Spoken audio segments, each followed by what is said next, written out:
আসসালামু আলাইকুম রহমতুল্লাহি ওয়া বারাকাতুহু। আলহামদুলিল্লাহি কাফা ওয়া সালামুন আলা ইবাদিহিল্লাযিনা ইসতাফা।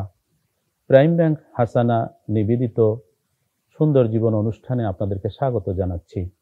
রমজানুল মোবারকের এই মুহূর্তে আমরা যেখান থেকে যে দেখছি বা শুনছি, সকলে আল্লাহ পাক রব্বুল আলামিনের এই মোবারক মাসে রমজান পালনের দ্বারা আমাদের জীবনকে সুন্দর করার চেষ্টা করছি। রমজান যেমন আল্লাহ পাক রব্বুল আলামিনের আদেশ, রোজা রাখা ফরজ। যারা রমজানুল মোবারকে সুস্থ থাকবেন এবং বালেগ এবং মুসলমান তাদের জন্য, একই সাথে রমজানুল মোবারকের এই ফরজের মতো ইসলামে যে 5টি স্তম্ভ, তার অন্যতম একটি স্তম্ভ হলো জাকাত। ইমানের পরেই নামাজ, এরপরেই জাকাত। পবিত্র কোরআনে নামাজের সঙ্গে সঙ্গে জাকাতের উল্লেখ রয়েছে। জাকাত এ কারণে অত্যন্ত গুরুত্বপূর্ণ যে জাকাত হচ্ছে ইসলামী অর্থনীতির মূল চালিকা শক্তি। আমার সম্পদ শুধু আমারই নয়, এ সম্পদে অভাবী এবং দরিদ্রদের হক রয়েছে। আল্লাহ সেটি বুঝাতে চান। সম্পদের যে প্রবাহ একের থেকে অন্যের দিকে প্রবাহিত হলে তখনই একটি দেশ, একটি সমাজ এবং অর্থনীতি আস্তে আস্তে সমৃদ্ধ হতে থাকে। এ কারণে মহান রব্বুল আলামিন পবিত্র কোরআনে বলেছেন, কায় লা ইয়াকুনা দুলাতাম বাইনাল আগনিয়া, সম্পদ যেন শুধু ধনীদের কুক্ষিগত না হয়, যেন অন্যদের মধ্যেও এই সম্পদ পুনর্বণ্টিত হয় এবং তার প্রবাহ যেন সেদিকেও চলে যায়। জাকাত ফরজ ইবাদত। পবিত্র কোরআনে আল্লাহ পাক আদেশ করেছেন যে এই জাকাত দিবে না, অথচ তার উপরে জাকাত ফরজ। আল্লাহ রাব্বুল আলামিন তাকে জাহান্নামের সুসংবাদ দিতে বলেছেন। এটি তো সুসংবাদ নয়, বরং একটি অত্যন্ত দুঃসংবাদ। এবং এও বলা হয়েছে যে তার সম্পদকে তামা বানিয়ে সেটি জাহান্নামের আগুনে পুড়ে তার কপালে, তার পাঁজরে, তার পিঠে এর দ্বারা দাগ দেয়া হবে। জাকাত এমন একটি সম্পদ, যে সম্পদ মানুষের কাছে হয়তো থাকে না, কিন্তু তাকে সবচেয়ে বেশি উপকার দান করে।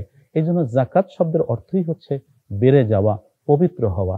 আমার সম্পদ পবিত্র হবে না যদি আমি জাকাত না দেই। মহান রব্বুল আলামিন যেমন পবিত্র কোরআনে বেশ কয়েকবার জাকাতের কথা বলেছেন, মহানবী হাদিস শরীফে এর নির্দেশনা দিয়েছেন। জাকাত যদি কেউ আদায় না করে, নিজে অত্যন্ত বখিলি করে, কৃপণতা দেখায়, সেই সম্পদ ধ্বংস হয়ে যায়। একই সাথে জাকাত দান করবার দ্বারা বান্দার আত্মা যেমন পবিত্র হয়, এবং দরিদ্র মানুষ ক্রয় ক্ষমতা লাভ করার দ্বারা একটি দেশ, একটি জাতির অর্থনীতি ক্রমান্বয়ে উন্নতির দিকে এগিয়ে যায়। অতএব রমজানুল মোবারকে যে জাকাত দিতে হবে এমনটি নয়, তবে জাকাত রমজানুল মোবারকে আমরা বেশি দেওয়ার জন্য এজন্য উদ্বুদ্ধ করে থাকি যে রমজানের প্রতিটি আমলই অনেক গুণ বেশি সওয়াবের। জাকাত 1 বছর আপনার কাছে সম্পত্তি যদি থাকে, সেই সম্পত্তি যদি আপনার প্রয়োজনীয়তার অতিরিক্ত হয় এবং তা যদি 7.5 ভরি স্বর্ণ, 52.5 ভরি রৌপ্যর সমমানের হয়, তাহলে তাতে জাকাত দিতে হয়।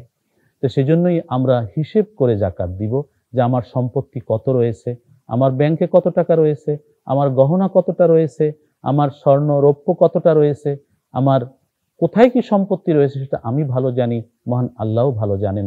হিসেব করে জাকাত আমরা দিব, কারণ মহান রব্বুল আলামিনের এটি আদেশ। আমরা লুকাতে চাইলেও এটি মহান আল্লাহর চোখ থেকে লুকাতে পারবো না। অতএব জাকাত দিয়ে নিজে যেমন কল্যাণের ভাগীদার হই, নিজের জীবনকে কল্যাণময় করে তুলি, সেই সাথে আমরা দরিদ্র মানুষের মুখে হাসি ফুটাই। এবং এটি মনে রাখতে হবে, এটি আমাদের তাদের প্রতি কোনো এহসান নয়, বরং এটি হচ্ছে তাদের অধিকার। আমি যদি 100 টাকার মালিক হই, 2.5 টাকার মালিক একজন দরিদ্র মানুষ।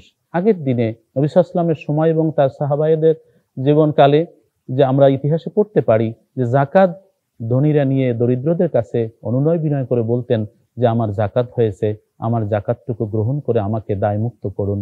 তিনি হয়তো নিবেন, অথবা তিনি আরেকজনকে বলবেন নেবার জন্য। কিন্তু আজকাল আমরা দেখি যে জাকাত নেবার জন্য ধনীদের দুয়ারে গিয়ে মানুষ লাঞ্ছিত হচ্ছে। এটি মোটেই কাঙ্ক্ষিত নয়। আমরা যদি এই ছোট্ট একটি দেশ, আমরা যদি আমাদের সম্পদকে হিসেব করেও ঠিক মতন জাকাত দেই, তাহলে আমাদের দেশ থেকেও দারিদ্র দূর করা সম্ভব।